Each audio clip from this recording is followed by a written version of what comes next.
She hated me and made me think I was an idiot. I don't know if this is pro, but it is certainly more than petty. In high school, 10 plus years ago, I was quiet and attentive in class. Teachers liked me. I wasn't popular, but I had good friends. I say all this to explain that high school was relatively calm for me. I played sports, was on the student newspaper, and got decent grades. However, that all changed my second semester junior year. I've always been a voracious reader. My freshman English teacher recommended I move up to the honors English track, so I did for freshman, sophomore, and the first half of junior year. Then I was put into classical literature my second semester junior year. I've always loved Greek and Roman stories, and had already read your typical high school classical reading list on my own. I didn't mind reading them again until I met Miss Umbridge. She put on a sweet facade, but she was downright evil. She also decided she hated me. I still do not know why, or what transgression I committed, but she hated me. I assume it was my habit of sometimes nodding off in classes. At the time, I had undiagnosed thyroid issues, and was getting up at 5 a.m. for swim practice. I say sometimes, because it happened maybe twice a month total between all 8 classes. I don't remember nodding off in her class, but it could have happened. Anyways, her class was 50% essays/written reports. The rest were random quizzes and a couple tests. I was on the student newspaper, and I was a decent writer. I wasn't worried about maintaining a B or up. We wrote our first paper, and I got a D. I was shocked. The only class I struggled in was chemistry, and still my lowest assignment grade was a C. After class, I asked Ms. Umbridge what I did wrong, because her notes were minimal. She told me my assessment of the material was uninspired. Okay, can you direct me to an example of an inspired assessment? Come back during study hall. Thinking she'd have some example materials for me to review, I got a pass to see her during study hall. Nope. She spent the full hour basically telling me I was an idiot. I remember leaving and crying, because she didn't tell me anything constructive. My friend, the eventual valedictorian, offered to help me on my next paper. My friend and I spent hours on my next paper. She never got below an A on anything. I got another D. My friend was furious. She took it to her AP English teacher and asked him to review it. She said she was entering a writing competition and wanted advice. He said it was great. Her typical A+ work. My friend, quicker on the uptake, asked me for a copy of my original assignment. She asked her AP English teacher to look it over too, and he said she should enter the first one. This one was still good. He'd probably give it an A-, but the other paper was better. My friend was convinced Ms. Umbridge was treating me unfairly for some reason, and she must not like me. My friend wanted me to tell my parents or my school counselor. A teacher didn't like me? That had never happened. Sure, they didn't all love me, but none had actively disliked me. I decided I'd try one more time, but this time get Ms. Umbridge to help me. Despite the previous horrors of spending study hall with Ms. Umbridge, I went to her office during study hall 3 times before the next paper was due. She reviewed the paper, and gave me tips on revising it each time. She did this in red pen. I took notes. By the time the next paper was due, I had 3 revised versions with her notes in red ink on each one. I got a D+. She smirked and congratulated me on my improvement. Bitch. I was done. My friend was right. This bitch had it out for me and was giving me shit grades on purpose.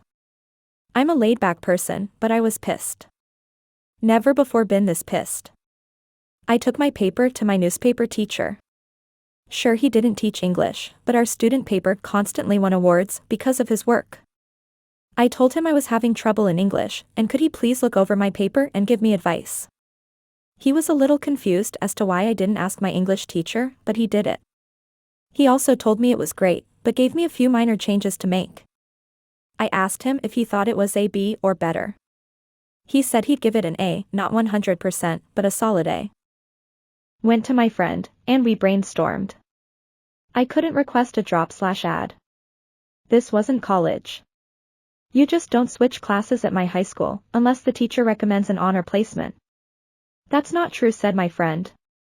The football and basketball guys get moved to easier classes all the time to keep their grades up, so they are eligible for games. The athletics director was a friend of my dad, so I requested a meeting with him and my swim coach after school one day. I told them I was in danger of losing my eligibility to swim because I was pulling a D in a class. I wanted to move classes, but I knew I'd need approval from administration, which I wouldn't get without a good reason. They asked if I had requested help. I explained I had asked for help from multiple people, but my grade wasn't improving. I didn't know what to do. They asked to see my papers. I sat while they read them. They both looked at me confused. Neither of them could understand how those papers were worth only a D. The student VP was brought in. He asked who helped me. I explained my friend. He knew who she was, again future valedictorian, and she had even asked her AP English teacher to look it over for advice. I had also asked my newspaper teacher to help me. Student VP asked if I had ever actually asked my teacher for help. I smiled and handed him the 3 revised versions of paper number 3 with Ms. Umbridge's red ink all over them. He frowned. AP English teacher and my newspaper teacher were pulled into the meeting. They were each asked to grade the papers. All 3 papers got an A or better.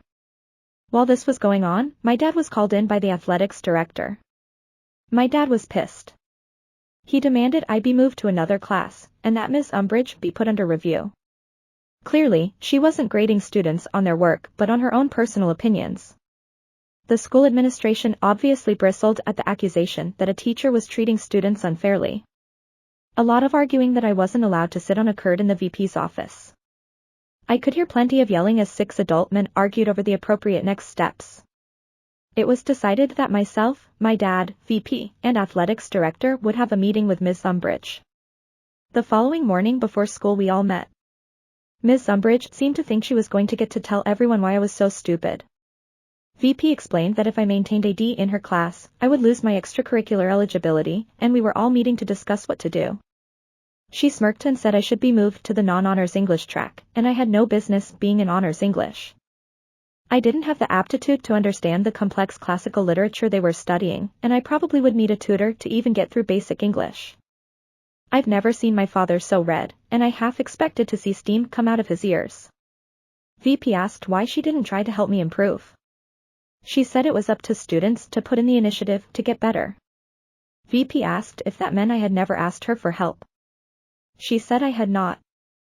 VP then pulled out the 3 revised versions of paper number 3 and handed them to Ms. Umbridge. Now it was her turn to be read. She called me a liar and said those notes weren't hers. Things got heated, and I was asked to leave again. I sat outside the office.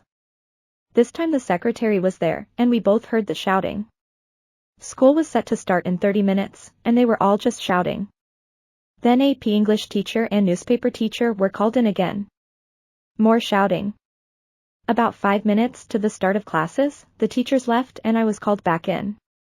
If looks could kill, I'd have died then and there when Ms. Umbridge walked out of VP's office. I was being moved to basic English effective immediately. My current grade would not carry over. I would not need to make up any past assignments, and new teacher would be instructed to grade me only on the assignments going forward. My new English teacher, Ms. Honey, ended up being the English department head.